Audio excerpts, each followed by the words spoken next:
Hi class, this is Jared Thomas, and this week as we reflect on George Marsden's The Outrageous Idea of Christian Scholarship, I've really been thinking a lot about what it means to be in public education and to work as a Christian. Several years ago, I was working in the Central Texas area near Austin, which those of you who aren't familiar, Texas is generally mostly conservative, but specifically in the Austin area, we have a lot more liberal ideology in those areas. And being a public school teacher there, being outspoken as a Christian was definitely not something that I could do. Incorporating aspects of my faith into my work could not be done blatantly. Obviously, I could live as a Christian and live a good Christian example through my work and through my actions, but to be outspoken was definitely a huge no-no. Even here in the East Texas area where I'm at, as conservative as the area is and as pro-Christian as the area is, I still have to be careful on making any direct statements of faith or allowing my faith to influence a specific way that I teach my class. I can't present it from a faith-based standpoint. So as we began to read through Marsden's work, I really started to not only think about my work, but started to think about my scholarship and how can my Christian voice be heard through my work without presenting a Christian biased historical document. So one of the things I began to think about specifically, I believe it's in chapter 2 of Marsden's work, where he's discussing how science relates to Christianity and presenting facts versus faith. I recall a conversation that I overheard when I was teaching near Austin.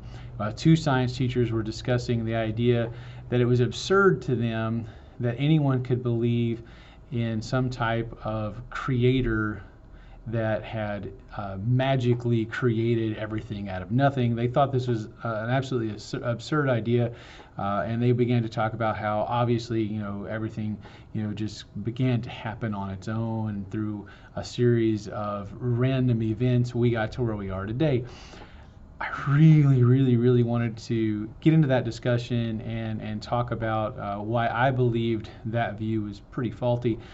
But I didn't feel that I could do that and still be able to teach successfully in that area without being judged in a negative light. So Marsden's work was very encouraging to me that I should live as a Christian. I should allow my faith to be seen. As I began to do a little bit more research into this topic, I began to look at the idea that Christianity and history share a relationship in a very unique way that doesn't exist in other historical approaches.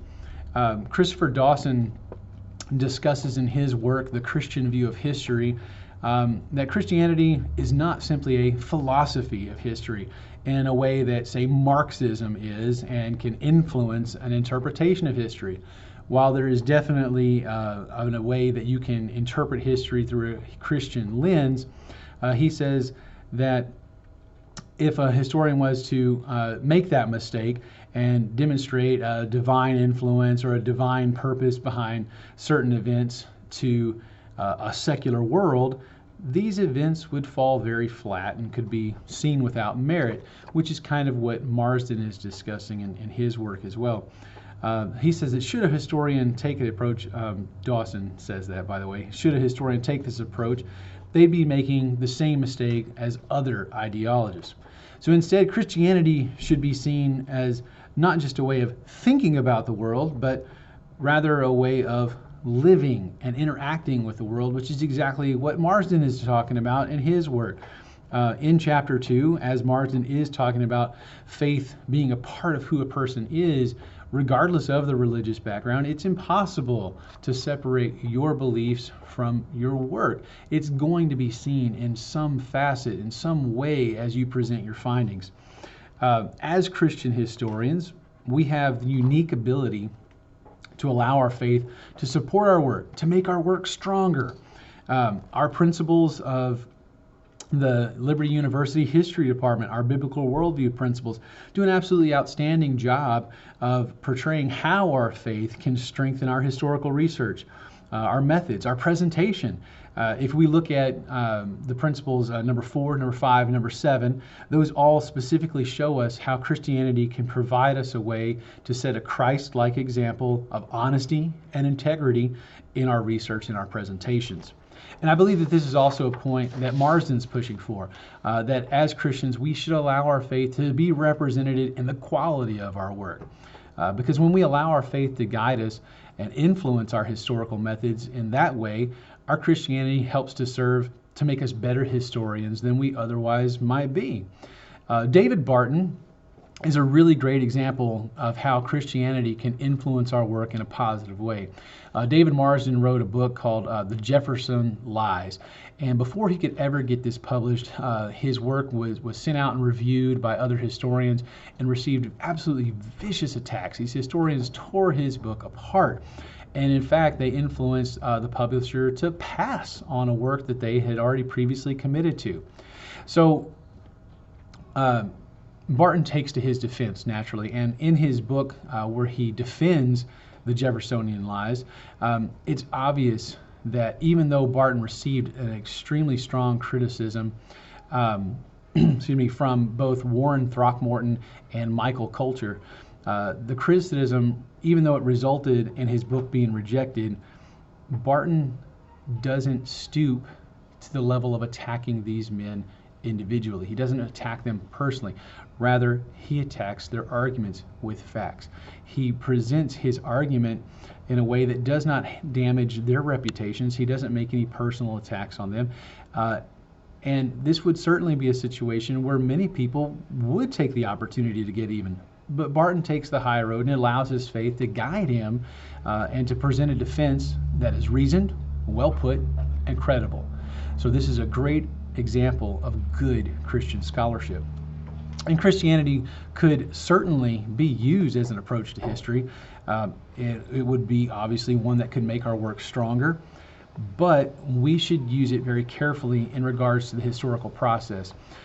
One thing I looked at was earlier this summer, I wrote a research paper that focused on Sam Houston and the women in his life, specifically his mother and his wives, and the ways that they had influenced him.